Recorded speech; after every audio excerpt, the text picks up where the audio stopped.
বলেছি এর আগেও, হয়তো জানি না আপনাদের বলেছিলাম, যে আগে ছিল মিডিয়া একমুখী, প্রিন্ট মিডিয়া যা ছেপে দিল তাই, তার পাল্টা কথা তার গ্রহণ করতে না। ওই যে রক্তমাখা ভাত ছেপে দিল চলে গেল, মরিচ ঝাঁপি চালিয়ে দিল চলে গেল। তারপরে যখন ইলেকট্রনিক মিডিয়া হলো তখনও অডিও ভিজুয়াল একমুখী।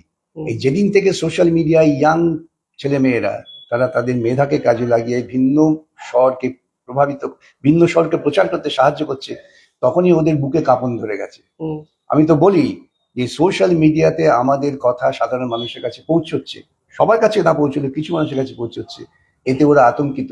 তাই দেখবেন সোশ্যাল মিডিয়াকে নিয়ন্ত্রণ করবার জন্য অনেক পদ্ধতি, থানায় ডেকে ভয় দেখানো, কত সোশ্যাল মিডিয়া ইউটিউবার আমার কাছে এসছে, কত লোকের বেল করাতে, এই সন্ময় বাবু আজকে এত প্রতিষ্ঠিত হয়েছেন, তাদেরকে জামিন করাতে হয়েছে, ওই শফিকুল্লাহ কি ইসলাম আরামবাগে করতে হয়েছে, আপনাদেরও মাঝে মাঝে থ্রেট করেছে, আমাদের পাল্টা বলতে হয়েছে। তাহলে এত ভয় কেন সোশ্যাল মিডিয়াকে?